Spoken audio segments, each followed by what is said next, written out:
क्या हो जब दो महाशक्तियां एक ही लक्ष्य के लिए तपस्या में लीन हो जाएं? एक तरफ माता पार्वती थीं, जिनका मिलन महादेव से नियति थी, पर दूसरी तरफ माता गंगा का वो प्रचंड समर्पण था जिसने स्वर्ग के सिंहासन के साथ साथ नारद मुनि के हृदय को भी चिंताओं से भर दिया। एक ऐसा मोड़ जहां भक्ति और नियति आपस में टकराने वाली थी। हिमालय की गुफाओं में एक अद्भुत दृश्य था। माता पार्वती महादेव को पति रूप में पाने के लिए कठोर तप कर रही थीं, लेकिन उनके साथ साथ माता गंगा भी उसी अटूट श्रद्धा के साथ शिव की आराधना में डूबी थी। गंगा का तप इतना तेजस्वी था कि प्रकृति का संतुलन डगमगाने लगा। देवर्षि नारद ने जब यह देखा तो वे सोच में पड़ गए। पार्वती और शिव का मिलन तो सृष्टि का आधार था, लेकिन अगर गंगा की तपस्या पूर्ण हो गई तो नियति का चक्र बदल सकता था। तब नारद जी ने एक दिव्य योजना बनाई। वे माता गंगा के पास पहुंचे और अत्यंत चतुराई से बोले, देवी, पार्वती का तप आपसे अधिक प्रभावशाली होता जा रहा है। महादेव तो योग में लीन है, उन्हें प्रसन्न करने में युगों लग जाएंगे। आप एक मार्ग चुनें, जहनु आर्षि के पास जाएं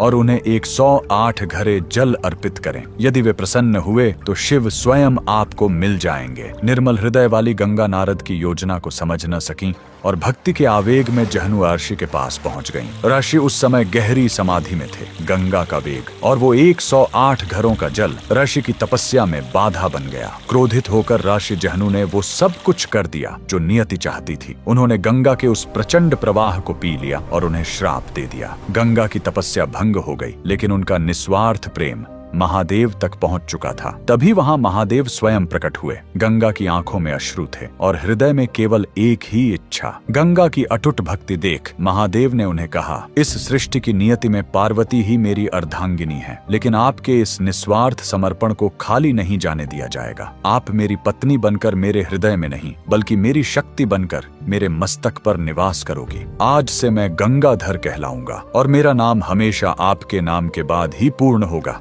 जहनु ने भी महादेव की आज्ञा से गंगा को अपने कान से मुक्त किया, जिससे गंगा का नाम जाह्नवी पड़ा। यह वह दिन था जब महादेव ने गंगा को अपनी जटाओं में स्थान दिया। कमेंट में लिखे, हर हर गंगे।